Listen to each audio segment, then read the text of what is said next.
you have to remember when we play fast, the most important thing is to work less than when you play slow. And I always give the example of driving. When you drive a car, same highway, same turn. If you go 80 miles per hour, 90, which is like 140 kilometers, 160, don't ever do it. But if you do it, you will actually have to go and turn the wheel very shortly, very almost nothing, and the car will turn. So the faster you go, the less movement you do for the same turn. If you go really slow, 20, 10, you actually have to move a lot in order to turn the certain turn. Same goes with the cello. When we play something slow, we do a lot of lift and a lot of pitch and a lot of shift, but as we go fast, we do less and less and less because there's no time for it and we don't want to stress our hands. So if I play something slow like this,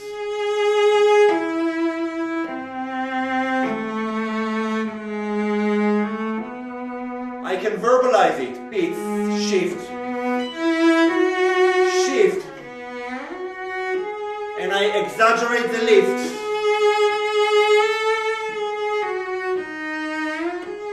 So I have time to actually tell a story with how I lift, how I pitch, how much I vibrate, how much bow I use. Now if I play A23, which is a...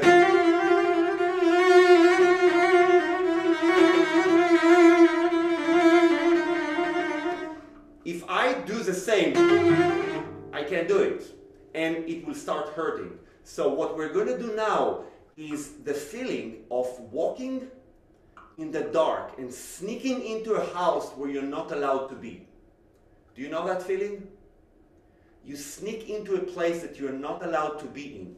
You walk on a footstep like nobody is hearing you. There's no gravitation. So what we're going to do now is very gently touch the string, not the fingerboard. Believe it or not the fingerboard.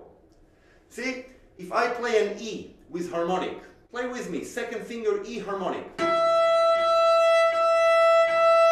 Now find that connection to the string with a little bit more weight, that the same forte in your bow, the same banana, will actually make a real note and not harmonic. That's it. Do you still feel your strawberry? Still relaxed? I don't want to see any pinkies up. No pinkies up. That means tension.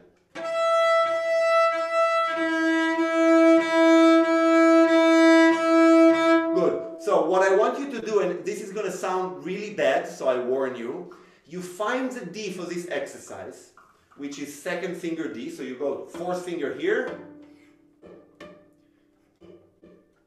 Yeah, it starts on second finger D. Now, again, once you learn the pattern, you don't need the book. But the pattern goes like this.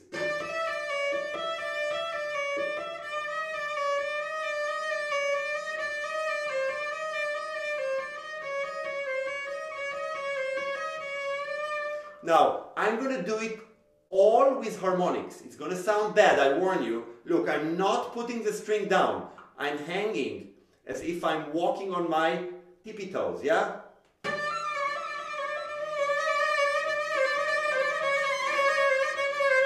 Sounds pretty bad. Now, I want to show you something. I'm going to play the same way here, but I'm actually going to play louder here and see what happens. Honest to God, I'm not pressing the string down. So this is harmonic. Now I'm going to do it louder.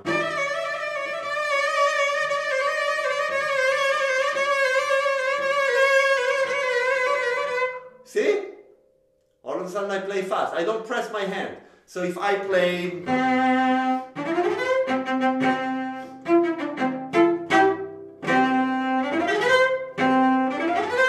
I don't press my fingers. I do it with a bow.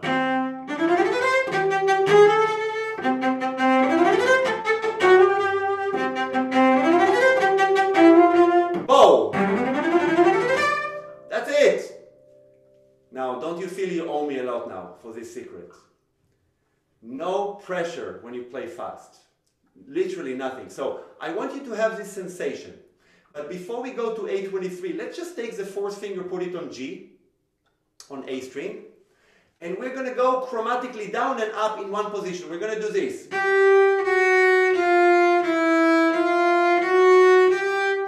Okay, do it with me, no vibrato.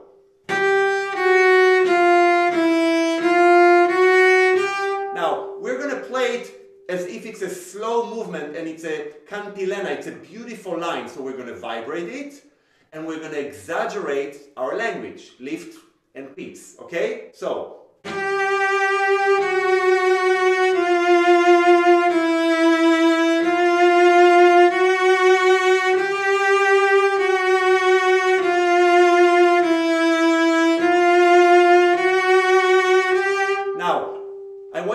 Back and forth with me. Every bow that I change, so every up and down, I'm going to go faster.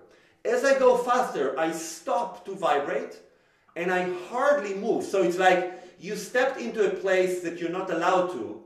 Yeah, you came to visit your girlfriend or boyfriend at night and all of a sudden their father caught you. So you come in proudly, you thought they're not there. Like, hey, how are you? Then you see them, you're like, you walk really softly and you run the hell out of there. So it looks like this. Lift. Now.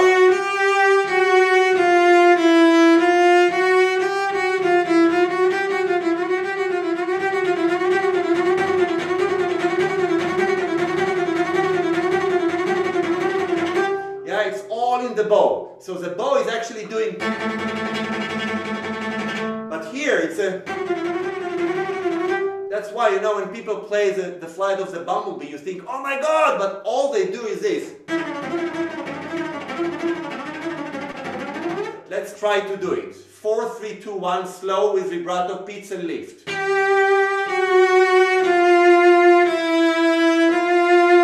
Yeah, but I want to see push and pull, guys. We're not robots.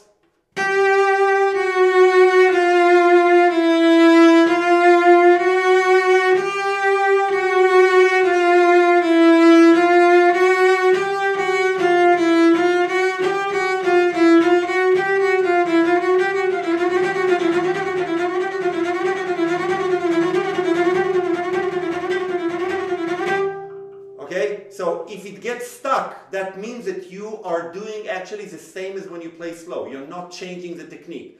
So if this would be a car ride, you would probably be dead now. Because you would take the same turn as you did when you drove slow. But unfortunately it's fast. So when we learn the cello, we learn a language. Language has rules that apply to different scenarios in our life. When we run or when we walk, we do different things. When we drive slow and when we drive fast, we do different things.